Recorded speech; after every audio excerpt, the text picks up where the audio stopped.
remember that song. I don't really care right now. It's so toxic in there right now. What you wanna do right now? If it's up, sell it all right now, right now. I don't really care right now. It's so toxic in there. Alright, so we are coming in hot. What up? I know y'all like, holy shit, Left Out Chronicles back. Nah, it's not back. Yeah, it was fun while it lasted. But got some new shit. He don't even know what the fuck I'm doing. I have no idea. Hey guys. Yeah. So, alright. So first off, I want to give a big shout out to my man Sherv. Okay. Shout out to Sherv. Shout out to Sherv. Alright, so this is my dude from high school, right? Super quiet dude, super smart. You know, I don't fuck with the comments no more. So he jumped in the comments on the last episode we did with DB. And I know Sherv, so he gave, very thorough explanation. What is it called? A dissertation? A dissertation. Yes. You know what I'm saying? But from that, cause Corey was like, yo, it'd be dope to get y'all on the thing. I was like, yeah, he lived right up the road. You know what I'm saying? That's South Jersey Sherv. That's his new. There we go. Claps or gunshots? Let's see. Blue? I don't know. There we go. South Jersey Sherv. There we go. So, he was like, yeah, it would be dope if y'all could sit down and talk about the music that was out when we was in high school. And then I was like, here we go. So 25 years ago, I graduated from high school, 97, right? And then 25 years before that was the start of hip hop. Holy shit. Yeah. Okay, Bing keep bong. going. All right. So at the 50th anniversary of hip hop, which is this year, I was like, damn, what the fuck can we do? Because this shit is so important. You know what I'm saying? Like, it's important. That's the fuck why we here. Like, literally, everything we do revolves around hip hop. So another thing that's really crucial this year is like hip hop saved a lot of niggas' lives. Shout out to Lupe. Shout out to Lupe. Shout out to Killer Mike. Shout out to Ab Soul, Hove, all of them. You know what I'm saying? So in retrospect, and thinking back about the 90s and what it was like, you know what I'm saying? So Sherv, South Jersey Sherv, hopefully we get you down here, you know what I'm saying? Sit, we can talk. So I brought a bag of stuff. And what I want you to do is, in a lot of time we got, I want you to just pull something out the bag, random. Okay. And I'm going to talk about it and what it was from like a hip-hop history standpoint, or like what was going on in my life. You know what I'm saying? So that's the new idea that we got going. So, you know what I'm saying? Try to get some hip-hop history, because y'all know I'm a big-ass history nerd. Shout out to all the history nerds, museum nerds. We coming for you. You know what I'm saying? History facts. We coming for you, nigga. Yo, listen. The facts is faxing. And it's crazy. I'm learning so much. Learning almost too much. You know what I'm saying? Oh shit, we back on Instagram. So All right, so here we go. I don't know what's in there. He's just gonna pull some out the. Yeah, it might be some wild shit in there. I mean, not wild. Badass movie? Let me see. Oh, yeah. Let me see that. For sure. All right. So this is Badass. Right? Okay. This is Mario Van Peebles. Okay. This was a remake of his father's original movie, Sweet Holy Backs, shit. Bad. All right, let's Sweets. Okay. BRB. Surprise, niggas. Yes. What the fuck I'm talking about? Oh yeah, we came back from the commercial break heavy. So we were talking about Badass, right? So this is all right. So this movie was made by Mario Van Peebles, and this was a remake of how his father made a movie called Sweetback's Badass Song.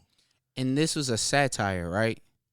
No, okay. So the original was from black exploitation movie. Yeah. Okay. That's considered the first. Okay. Really? Yeah. So and Mario was in it as a kid. And so this is a remake of how his father made it. Okay, so it's kind of like a movie of behind the scenes. There we go. Behind the scenes movie of a movie. Yep, there we go. Okay. Because that is very, very interesting. yeah, it's like a mirror inside of a mirror. And what's crazy is I think he had his son play him just like he was in his father's movie. Oh, that's really genius. And so I think of course it being the first blaxploitation movie, of course it was funding issues. So it talks about how I think Bill Cosby, I know he's persona non grata right now, but what? Persona, yeah, flip it. Oh shit. Persona non grata. That means we really don't fuck with them. You know what I'm saying? Okay. As a people, and that's legit. I ain't even trying to cape for the motherfucker. You know, hey Bill, you was wrong. Yeah. But anyway, so yeah, that's what this one is. Okay. Right? Crazy thing is, I remember I was going through Atlanta one day in the airport, and I saw him get on the train. He was with somebody, and I recognized him, and I wanted to be like, I didn't know what to say. You know what I'm saying? Just to like shake his hand, you know, but I was like, you know what I'm saying? But it was crazy. So anyway, there's that one. All right. What else you got? There we go. So. Let's see. It says mix. You told me not to go for red. So. All right, Busta Rhymes, The Coming. All right, so this let's see, this came out in 96. I was in the 11th grade. I graduated in 97, so 11th grade, 12th grade, somewhere around there. This was Busta Rhymes' first solo album. I was a huge fan of LONS, Leaders of the New School, which I think Busta's been talking about. I saw him in a couple documentaries lately on YouTube. Not on the Vlad shit either. I think he sat down and was doing some interviews. Yeah, it was like kind of like a round table with some light skinned nigga and some girls. Yeah, light skinned nigga and some girls and Yeah. stuff like that. Yeah. I didn't get into it. I did see he did Ebro though. yeah, okay, that must be. I figured that was really good. Shout out to Low Key. I really love Low Key perspective on hip hop from the blog era. So Yeah. This was and for me, let me see. This was my shit because that was 96. So I had just moved to Japan. Mhm. God damn it. Yeah. Mom's got transferred, so we moved to Japan. I moved there in 95. Okay. So 95, 96, 96, 97. And then I was, you know what I'm saying, I went, high school was small, military base, you know what I'm saying, but I was a man on the football field, basketball field. This was one of my warm-up joints. Like I had to have the song Watch Me Get Down and just do my thing. Okay. Like I want to say like the first 3 tracks. And then this one had the Zane joint. Okay. Which Is this his first album? This was his first solo album. Yep. Okay. And then it was crazy because following up, I really like Busta Rhymes. Yo, Busta, you wrong, dog. He really had us thinking the world was going to end. The world had us thinking that. like listening to this and then follow it up with ELE. Yeah. And then like It's coming. you know what I'm saying? Like goddamn. So give me some more was on this or put your hands on my eyes can see. No, that was the second album. This was It's a Party. There was a joint with Jamal from Illegal. Yeah. And then I think it was Hit Squad versus Def Squad. Okay. Was on this one too. Okay. Yeah. This was so I think I used to get down to the first two songs. Okay. I want to expand on the Hit Squad versus Flip Mode Squad. Yeah, Right. that's with Flip Mode versus Def Squad. Def Squad. That's what Okay. it was. Hit Squad was PMD. Yep. Right. So I always loved the love that Busta Rhymes and Redman show each other. Mm-hmm. Like I know a lot of people, it's Method Man, Redman, you always see them together, but the camaraderie that I always see amongst them three, I say them three, it just it's so genuine. How close he was to like, or how close he is to Wu-Tang. But Redman is just like nah, these really my niggas. Like these are my brothers, right? And I always thought so highly of that, their interaction. And it's crazy that you say that because, you know, I'm starting to slowly plug back into the world. Okay. And I just watched is a 4-year-old interview of Nori and Redman Happy Hour. Oh, okay. Drink Champs. Drink Champs. Mm-hmm. Bruh, go back and watch that interview. Redman said some shit 4 years ago. So that was what, 2018? Yeah. 2017, 2018. He was talking about how they're still touring, right? Mm-hmm. And he said it back then. And I thought this was a recent interview, but he said, yeah, you know, these young cats, they don't know how to put on the show, and so they calling us to come back out because they know we got the energy. He said that 4 years ago, which is crazy. So then, you know, shout out to Vince Staples, because he was breaking down how these flash in the pan songs he was breaking it down by beats per minute. Yes. Which was crazy. Like that's fucking mathematical science, bruh. That's crazy that he was like, yeah, if you got a song that's 60 BPM, if it's 100 BPM, you can't get off in a concert, blah blah blah. And I never thought about that. Which really goes into everything we've been, you know what I'm saying, talking about, and just how music is just so fast. Yeah. And then you get to a concert and there's no showmanship.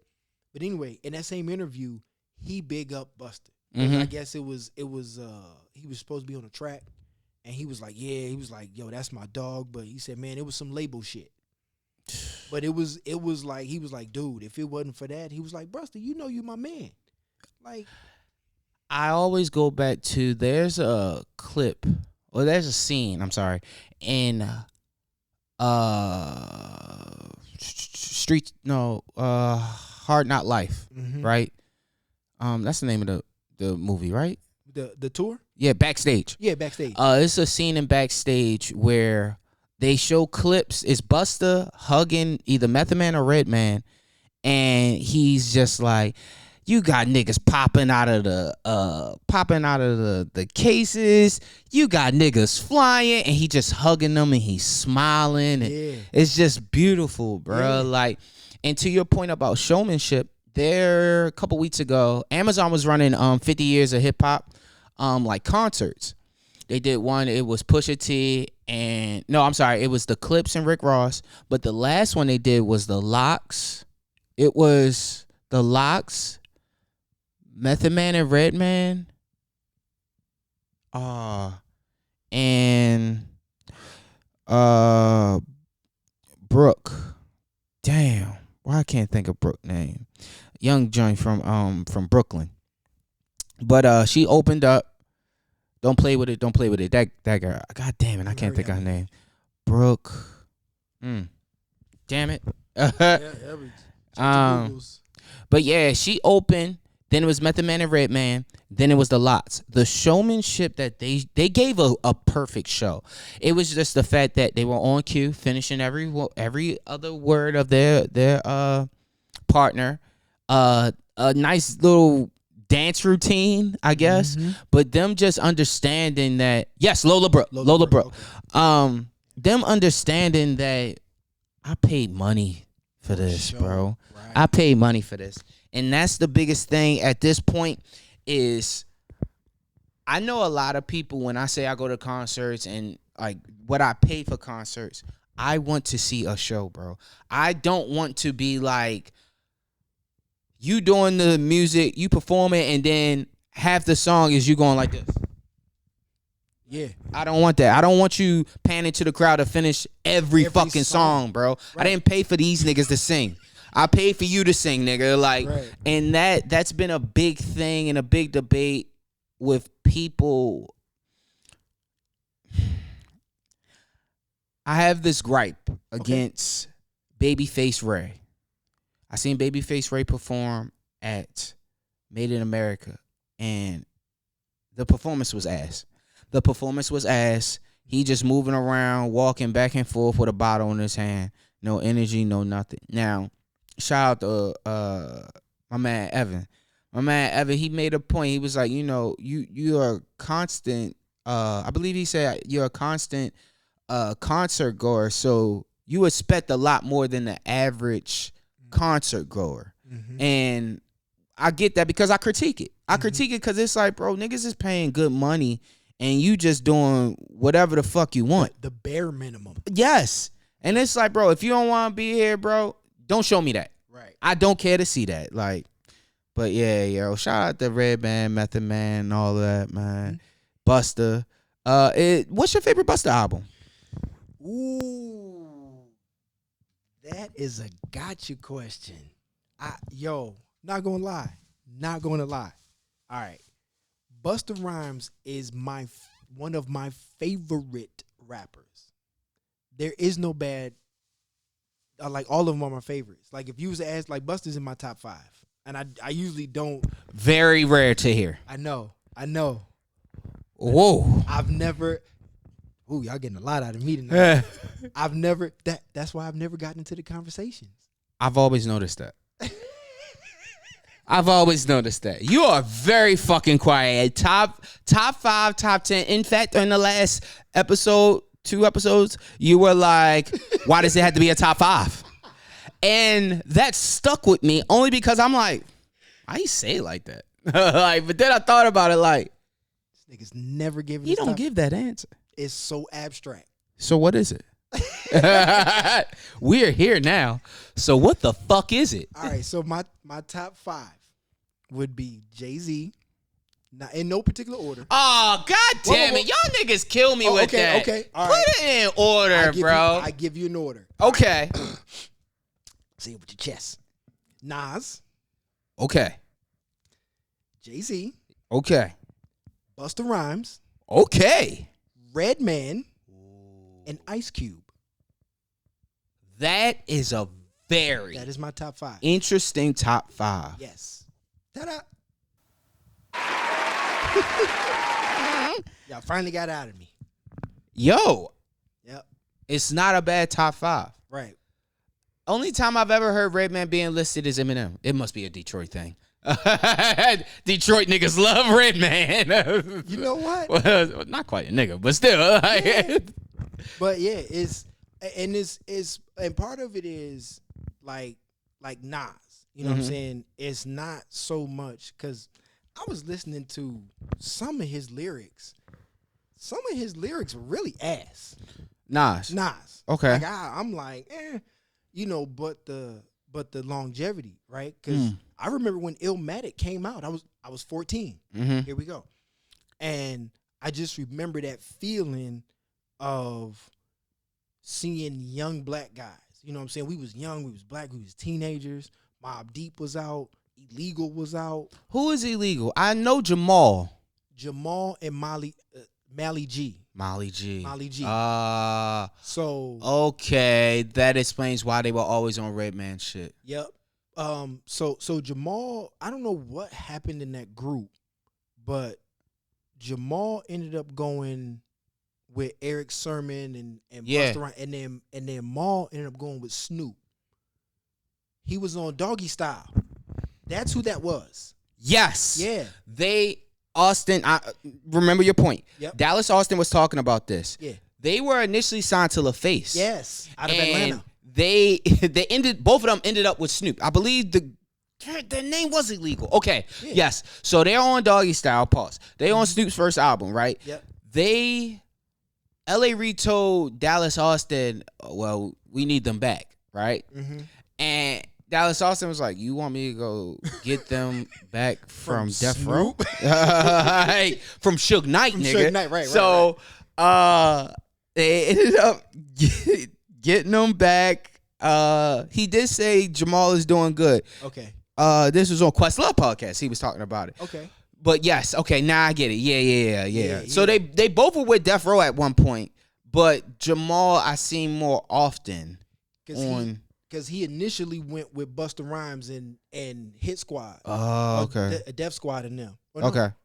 Flip Mo. Flip something. So it's Def Squad and Hit Squad, right? They split. That's Eric Sermon and Parrish. Parrish, and then They Flip split. Mode. And then Flip Mo. So I think Flip Mode and Def Squad ended up doing on this. Okay. And Jamal was on that. And then, like you say, eventually they both ended up on Death Row. Okay. Yeah. So that was all of that. But what was talking about? Shit, I think we was talking about Illmatic. Yes. Yeah. So you know what I'm saying? So 94 with Illmatic, with Mobb Deep, Illegal. Who else was out of 94? That was Yo MTV Raps. Mm-hmm. And then I had a different take on things being in Europe because I was also getting MTV. So I was catching 3 different MTVs. Yeah, 3. So I was getting MTV UK, Mm-hmm. MTV Europe, which was like the mainland of Europe, and then we was getting MTV from the States. So I was watching. God damn. Did you get BET? No. Oh, well, yeah, yes and no. So remember, I was living in Germany, and this was late 80s into the mid 90s. TV wasn't like it was now. Cable wasn't like that. So we only had one American channel. The rest was German channels. Okay. So that one American channel was for everybody in fucking Germany. So that shit had to be diverse as fuck. Mm-hmm. So you got the news, you got CNN News. Let me see. Then you got the soap operas, and then it was 3:00 cartoons because all the kids was coming home. 5:00 was news, and then you got either Roseanne, The Cosby Show, Star Trek, Jeopardy, and it was like specific programming because it was all beamed in from like, you know what I'm saying, the communication satellites wasn't like it was now. So what my granny would do, and what a lot of people's families would do in the States, was they were recording VHS tapes. Mm-hmm. So my grandmother would turn the VCR on and record TV all day. And she would record, she knew I liked different things. So like some days she would record cartoons for like 3 hours. Mm-hmm. She might record a couple things for my mom. And then she would record BET all day. Mm-hmm. And then she would send out like a box of like 30 tapes at a time. So we was literally just sending VHS tapes back and forth. She just record over them over and over. So I was getting BET. But at a delayed scale. Yep. And then remember, every summer I was coming back to Detroit. Okay. So I was recording shit then. So I was a little different than my friends because my friends in Germany and even in Japan, they didn't go home every year. So I never felt like I missed out on anything in Detroit because every June, no matter if we was leaving from Germany or Japan, I was getting on the plane going back to Detroit. Mm-hmm. And anything I missed, I would either talk to my cousin, he would send me some tapes, or he would say, hey, this came out, blah, blah, blah. And I say, hey, grandma, can you record channel 56 at 7:00 for 2 hours? Okay. And she would record it, and then I would be 2 weeks later with what my cousin would say. Mm-hmm. Or I would get the XXL or the Source, and then I'd kind of be up with it. Yeah, that was actually going to be my next question. Like, how much of a delay was it? And was it like obviously it's still in the span of in the know, and it's not considered old to the. It wasn't. Matter of fact, you know what? Hand me a couple of the magazines. Yeah, we do it this way. So like I got Vibe right here. This is this is January 2003.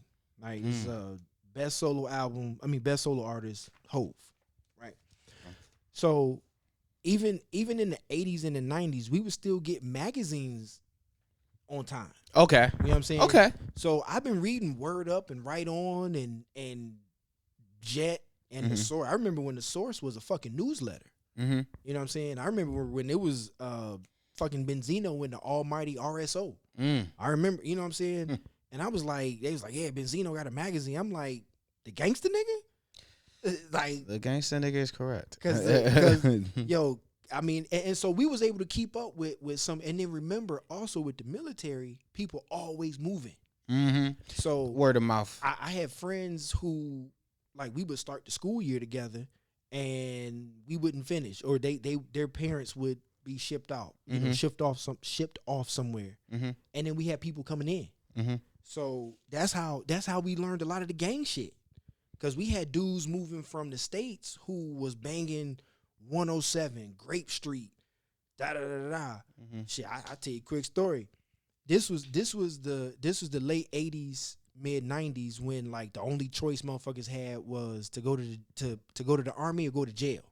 Damn. You know what I'm saying? That's awful. Yeah, and it was, you know, that's what society was. Remember, it's the late 80s. We talking about the crack era. We talking about crack had just went off. Like, they just lit the bomb. You know what I'm saying? So it's late 80s, you know, mid 90s, and you got dudes moving to Germany who, you know what I'm saying, they coming straight off the streets. So we and they used to have like a lot of, like, you know, little festivals and shit all over Germany. Like, Germany, like, bases were everywhere. Right? So one day, like, we had our base, and then, you know, you got dudes in the army who's 18. They fresh out the house, fresh off the high school, if they graduated. You know what I'm saying? Yeah. And dudes in my high school was 18, so basically it's all fucking kids. And I'll never forget, man, this fucking fight popped off, and it was dudes from my town, and dudes from another base, and this is why, shout out to James Davis, the comedian. That's why he said he was Crip adjacent. Because all my older friends, they were all Crips, like, but they knew my moms. They knew to keep me out of trouble. But but they knew, like, you know what I'm saying. They knew if shit went down, I'm gonna throw a knuckle. But yo, this shit was crazy. So this fight popped off, right? Yeah. And it's like grown ass men fighting. And my high school friends is going, they gang sign this and that, and I'm seeing blue rags, red rags. I'm like, oh shit, like, it's getting heavy. Like, then the more army niggas coming is wild. Army dudes are Marine dudes, insane. Oh yeah. Don't want to ever fight a Marine. I beat up a Marine when I was 17 years old. Oh, you. Yeah. That's what you're dangerous. That's what. Yeah, when I was 17, I tell you about that shit. It was crazy. But so anyways, back to Germany. So this, you know what I'm saying, niggas starting to you know, and I'm like, shit, all right, I don't know if the homies need me, but all of a sudden, let's roll, friends. All of a sudden, I heard somebody go, Grape Street, nigga. Have you ever heard a bottle break over somebody's head? I can't say that I have. Maybe down Fells Point, actually, yeah. That is a sound you would never forget. When I heard Grape Street, nigga, I was like, you know what? I'm going to go do my homework. I love school. I was like, you know, these guys are dangerous.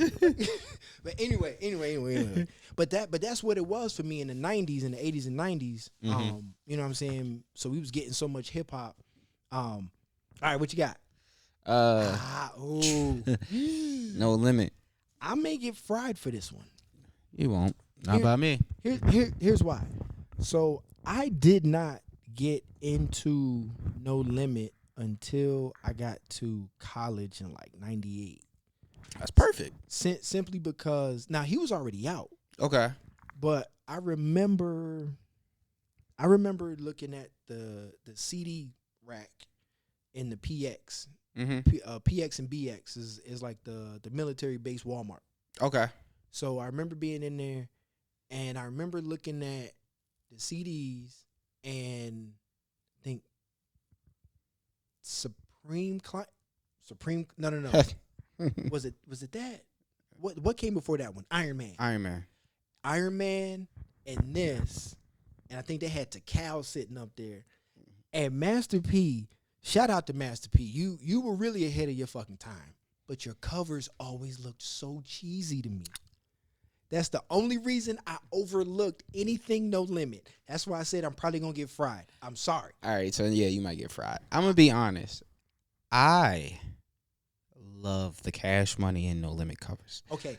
The oversized jewelry and cars on the cover, and them sitting down. That was like a New Orleans thing. Pixel and something. It's Pixel and something. I forgot the group that did all the covers. They did it from everybody. I may be able to redeem myself. Okay, fair. Here's why. All right, hear me out. So at the time, remember, I'm 17. I'm coming fresh off of hearing Method, Redman fan. Redman, stick a pin in that one. So to see a Master P cover, I'm like, it's look like cheese. So overlooked it. I get to college, and I went to school in Iowa. My homeboys are listening to it, and then we go into the parties with all the frats, and then we all in the party. We tearing it down. That's when I'm like, okay, the cover. I get the covers. I started to like the music. Then right after I got kicked out of college, I joined the Air Force. And you got kicked out of college? Oh yeah, bro. I got kicked out with a .64 GPA. Interesting. Them niggas told me don't ever come back. Well, look at you now. Right? From the back, niggas. We ain't gone. I'm so sorry. We ain't gone. From the back, niggas. What's up? Shit, I'm still spicy with the shit. I'm with it. Fuck it. We here. Go ahead. Cloud 99. Yeah. So yeah. So and then when I joined the military, my first tech school was in Biloxi, Mississippi. So every weekend we were going over to New Orleans. It was only about maybe like an hour and a half ride. And a couple of my friends had cars. So we was going over there 97, 98, 99. So that's when Bling Bling first came out. So I was down there on the South Coast when it first came out. Let me tell you, you had no choice but to like it. Not that it was an attack on your ears, but just to see the vibe. Have you ever been to like a concert, like a New Orleans bounce concert? I would love to go. Nigga. I ain't gonna hold you. I really wanted to go to the No Limit reunion. But I couldn't make the concert. I forgot where I was. I think I might have been doing something. But I would like to experience a concert in New Orleans. I wanted to see Drake in New Orleans, and then I kind of wanted to see Beyonce in New Orleans. But the culture of New Orleans is always beautiful to me, bro. Dog, it's the voices. Yes. The voices. Yes, it is. and you know, when you get down there, there's really a lot to be said geographically.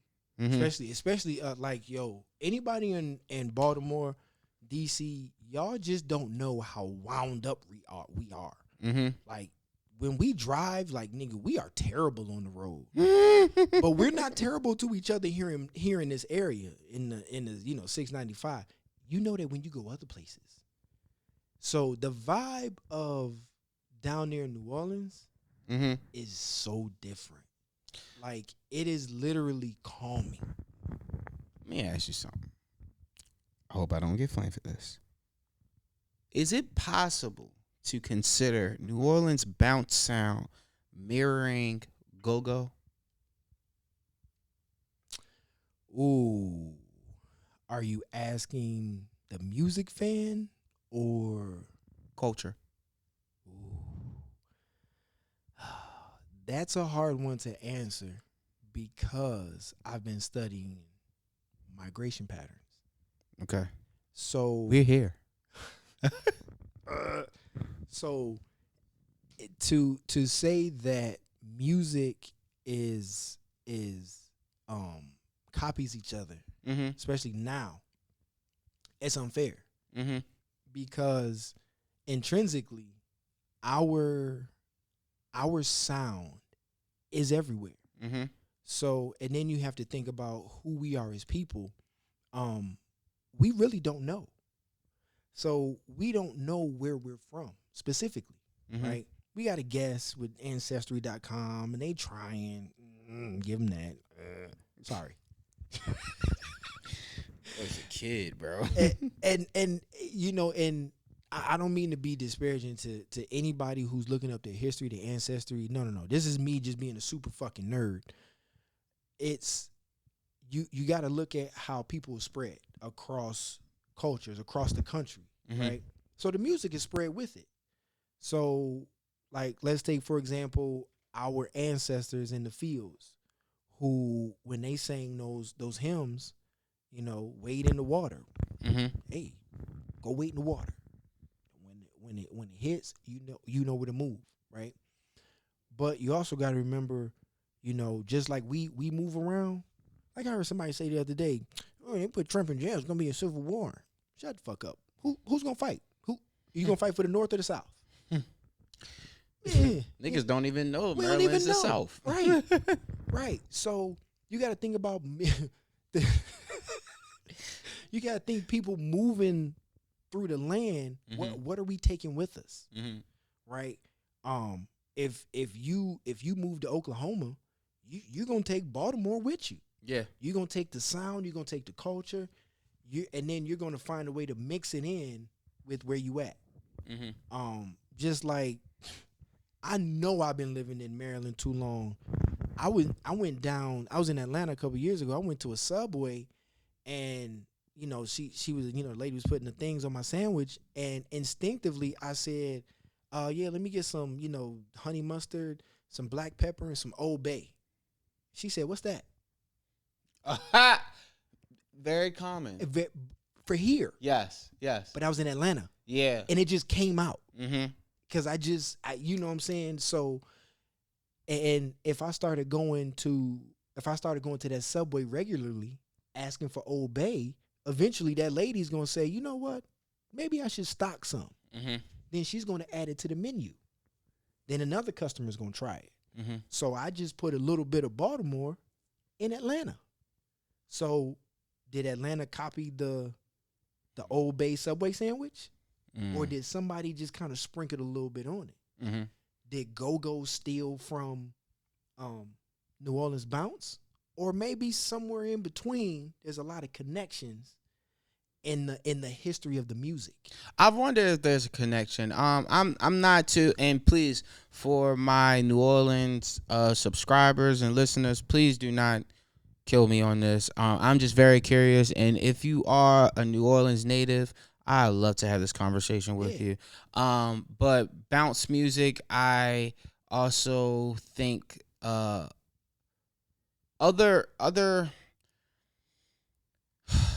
music comes from different areas, right? So like, you know, you have Go-Go in DC or the DMV area, you got Baltimore club mixes, you have Jersey club mixes, you have club mix culture, anywhere from here to Jersey to Philly. You have bounce music in Miami, you have trap music. So it's like everything comes from something. I personally would like to do more research on bounce, the start of bounce music.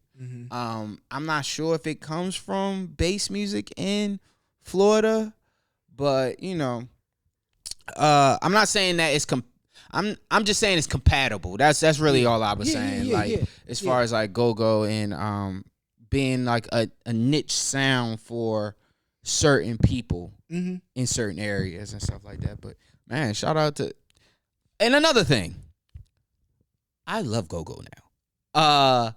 Growing up, and I know a lot of people from Baltimore could agree. Yeah, we are taught to hate DC. We are taught to hate these niggas, bro. I moved here in 05. At the end of 05, 06. And I was first living in Anne Arundel County. And it was like, hey, we don't fuck with them down there.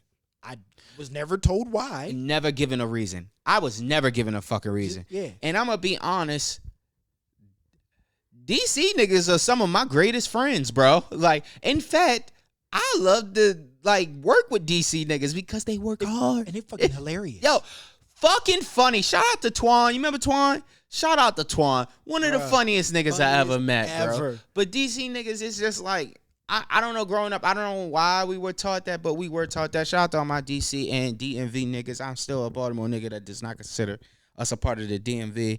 No, but we're not. Whatever. Like, no, we're not. So, all right. More history. Huh? More history. Yeah. There we go. But let's take it a step further, though. Okay. Right? So, me moving here, I'm not even from it. I never thought I would land here in Maryland. Only thing I knew about Baltimore was the TV show Rock. That's the only thing I knew. Yeah, and I didn't even know where Baltimore was. And I think there was a cat from. It was a couple dudes from Baltimore when I was in basic training. Only thing I knew. So to land here, I'm like, shit, I don't know shit about here, but I'm here. And then, you know what I'm saying, I met some real ass OGs. That's fuck yeah, there's some real niggas in these streets. Ooh, I done met a couple of them. Mm-hmm. But it was just, they was kind of like, yeah, we don't mess with them dudes down there. But think about it like this: we was never told a reason why. Think about the young dudes that's gangbanging, red, blue, purple, whatever color, and they're only told, hey, we don't fuck with them over there, and never given a reason why. So you're in your mind, I see you with a color, or I see you from this street. I was taught by my OGs, my big homies, hey, fuck them people over there. And you got 2-3 generations of it. Now, me being from Detroit, you know what I'm saying? I think we had the conversation the other day. I was talking about something that was D East. Oh, Snoop's dad. Yes. So very interesting article. I'm from the northwest side of Detroit. Okay. Right? 6 Mile and Myers. Okay. Which is kind of in the northwest corner. 8 Mile is the dividing line between the burbs and the city. And then Woodward divides east and west. Okay. Right? I was taught as a kid, hey, we west side. Don't fuck with the east side. Because growing up in the 80s, niggas was dying over west side shit. East side, west side. Getting shot, beat up, roller skating rinks. You know what I'm saying? People getting jumped, beat with skates just from being from the east side. Which is crazy because now when we think about it, what has that done to some of our generations? Right? Think about like shit, think about Southern California. Think about all the generations of young black men and women just young men and women, period, who've been killed simply because they from a certain street and somebody else has been taught we don't fuck with them on that street. Not told why. And that's when I learned, and this kind of came into fruition in my head after Nip got killed, because we're just taught as just Crips, right? Yeah. Like we just, hey, everybody wears blue is friends. Yeah. Like, exactly. Everybody, there's a Crip round table and everybody's there. That's what we're taught. Not being funny. That's the perception outside of what you don't know, right?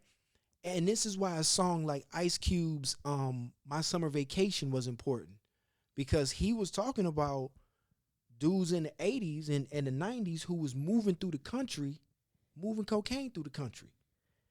I happened to meet some of them guys. That's who somebody in my family was saying, fuck it. Statute of limitations is over. Nah, be good. Nah. That's not. Okay. Let's just say, now, I will say this. Okay. I will say this. I never saw none of it. Okay. I never saw, because That's beautiful. Because yeah, I would go over there. I'm with my big bro.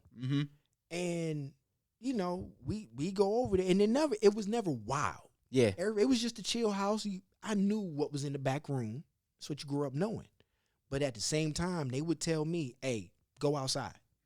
Go shoot they had a hoop in the driveway. Now I'll never forget the nigga that came outside and was shooting AK-47 in the air. What you doing? But I never saw none of it. Okay. They made sure I didn't see, but hearing them guys talk about, we was moving from woo through St. Louis with this and this, and I had $99.99 in my pocket because I knew at 10 G's they couldn't take it. Yep. Sir, what you know what I'm saying? So I grew up hearing all that shit. So to hear Ice Cube Summer Vacation, I was like, oh, this shit is real. That's why Ice Cube is one of my favorite rappers. Okay. Because a lot of the shit that he said, yeah, we knew Cube wouldn't do it. I grew up knowing them rappers wasn't shooting people. I grew up knowing that. So when Cooley C and them niggas in Philly was really shooting people, I was like, oh, Philly is they real in Philly. But see, like, And this is really the conversation that I be trying to have when we be talking like with Huss and DB. Yeah. I think is the word I'm looking for facetious? Yep. I don't know. Yeah. Okay. I know where you're going. Yeah, it's like how could you believe what they doing? One, and this is entertainment. I always look at this as entertainment, no matter if niggas don't write it, no matter if they do it. I don't care, bro. This is this poetry to me, bro. Right. I'm fascinated about by the words. I don't care what these niggas do. Right. Because I can't formulate these thoughts. Like on paper and in music. Yeah. So Yeah. I'm fascinated about that. So if Rick Ross never sold a brick, I don't give a fuck. He's talented though. Like I don't give a fuck about none of that. So like, and I'm not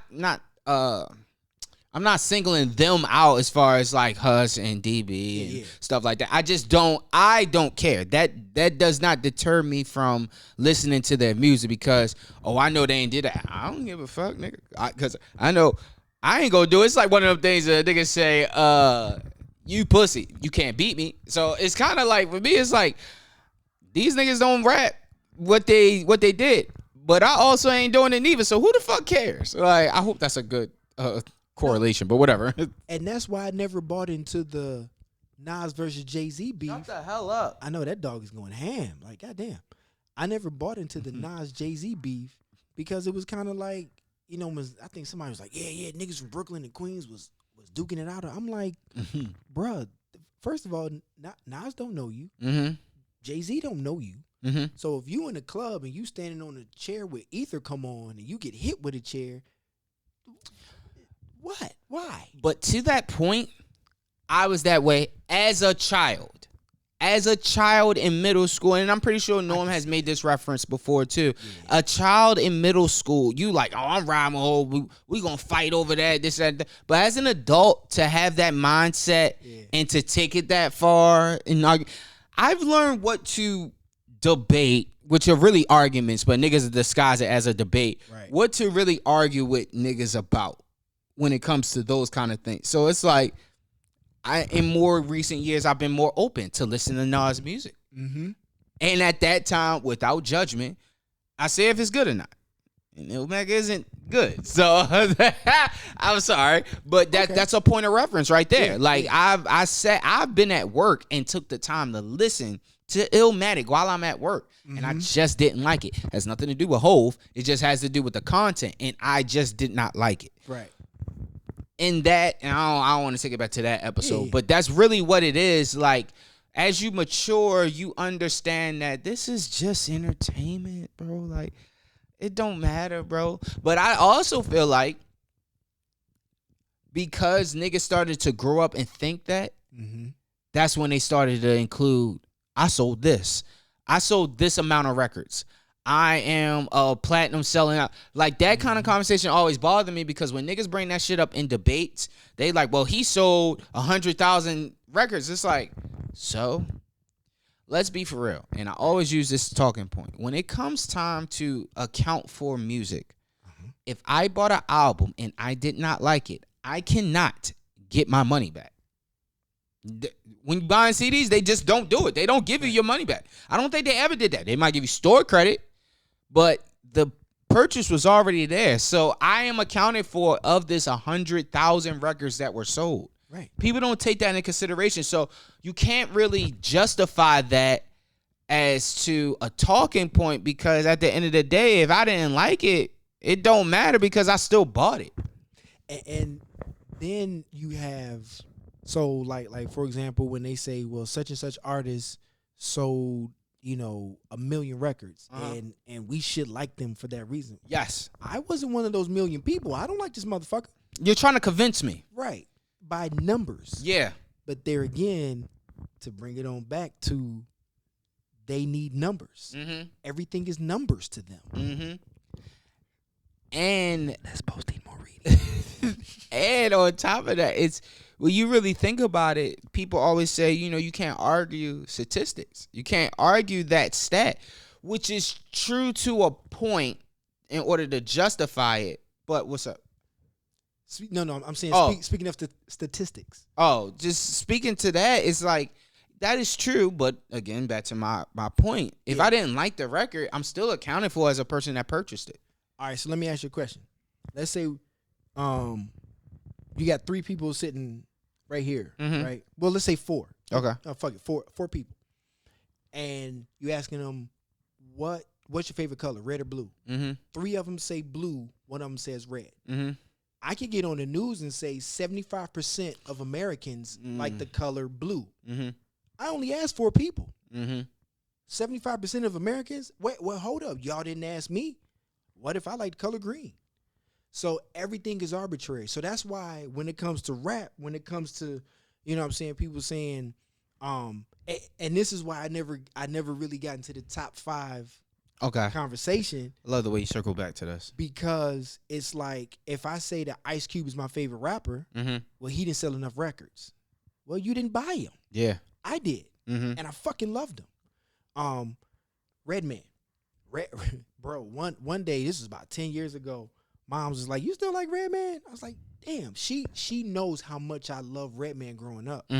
So one day, I'm riding in the car with my homie, and we smoking. Oop, sorry. I don't know if we can say that on, I don't know, fuck it. I mean, you smoke. I know, I'm saying driving, and isn't that illegal? I don't know. I don't know what you're talking about. Yes, exactly. Allegedly. So anyway, we were riding, and I was like, yeah. I was like, damn. And it was on the Rock the Bells. Okay. Radio station. Yep. And it was like, yo, damn, Redman came on and said, yeah, Redman got me to smoking weed. I was listening to this at 14, 15. I said, thanks, Redman. And immediately the music went down and came back up. I was like, yeah, that nigga heard me. Thanks, Red. And that's where the whole thing with Drink Champs and all that. Yeah. And it was just crazy how that shit came together. But yeah, let me see. Grab another one. Holy shit. Whew.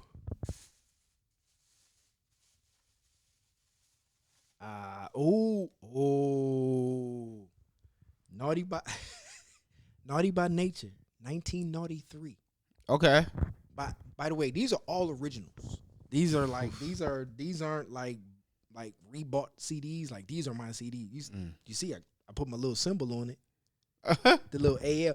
Cause I was in college and niggas was stealing. Everybody had their own little mark. So it was like, and this was whiteout. Yeah, I could tell. You niggas don't know, y'all, you kids in your backspace. Yeah. So let me see. Naughty by Nature, 1993. Let me see. 1993, Hip Hop Hooray, Ready for Them, Take It to Your Face, Daddy Was a Street Corner. Pause. You know what though? Let me see. I was 14. We wasn't thinking like that back then.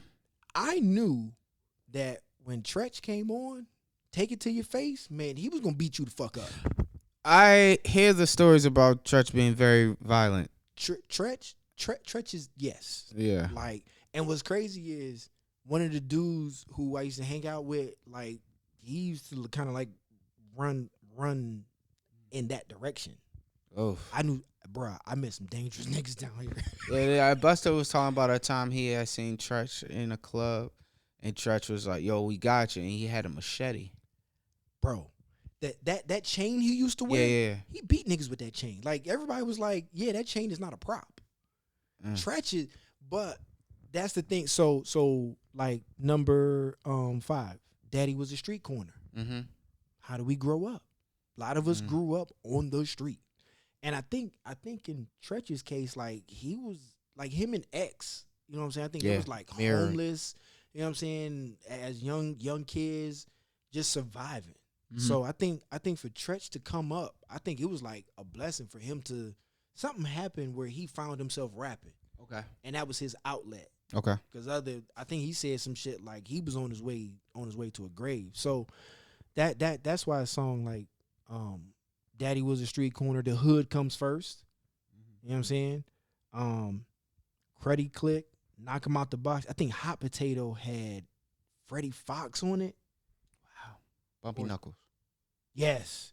Yo, there's an infamous picture. I think it's in it might be in Vibe. I might actually have it. there was some fight that popped off in the club, and they caught Freddie Fox mid punch.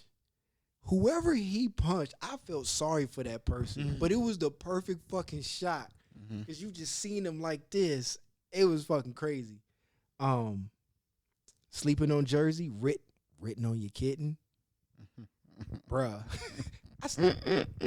I still got that. Oh, never mind. Sheesh.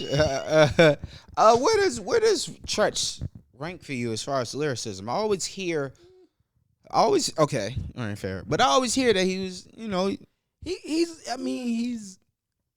he's one of those rappers he's not one of those hey, you got to listen to it right now rappers. He's more of an introspective, gritty. You listen to it a couple times. I was listening to Poverty's Paradise. So this was the first album, and I'm gonna tell you how much I like music, and this is why listening to Vince Staples was crazy when he's pretty much talking about how music is dead, and then you sent me the thing where the AI song is now up for music is done. Yeah, it's done. We get to that. Yeah, yeah, because that's a heavy count. But it was buying the CD and buying the single. Oh, okay. So not only did I have what an era, I had it was the Hip Hop Hooray single. What was the B-side of that? I think it was a remix. So they always had the album Club version, mix. Club mix, or a special DJ mix. Yeah, and some random ass. Well, with them it was beat. always the KG. Shout out to KG. Shout out to KG, one of the best underrated producers, and also hip hop and R&B. We loved KG because he was down with Chris Webber. Remember Remember Chris Webber, Michigan, Detroit. Yeah. So I was listening to Poverty's Paradise, which is their second album, and they had a Chris Webber skit. You know what I'm saying? So and then also, you know what I'm saying, to take it back, that song. So you got Sleeping on Jersey, and then Redman in that interview, he was talking about other Jersey rappers. He was like, yo, Jersey people always stick together because people sleep on Jersey, right? And with Poverty's Paradise, the song Craziest. New York niggas are the craziest. And then that was at the same time that Quick came out with Just Like Compton. Okay. So then you had Cube with My Summer Vacation. And then there was a rapper from the West Coast named Champ MC. She had Lowriders in New York. And this was like the mid-90s. Then from Detroit, we had Boss. Boss is from Detroit? Boss is from Detroit. First female signed to Def Jam, correct? Yep. And she was on the West Coast. Okay. So a lot of our music was already going. Yeah. A lot of our artists were already going places. Right? So imagine me, I'm watching The Box, and I'm seeing Hammer, because this is when You Can't Touch This was big. So I'm watching Hip Hop Hooray, directed by Spike Lee. I'm seeing Champ MC and Lowriders in New York City. Then I'm listening to The Formula, the DOC and Dr. Dre. And then Queen Latifah, which shout out the hip hop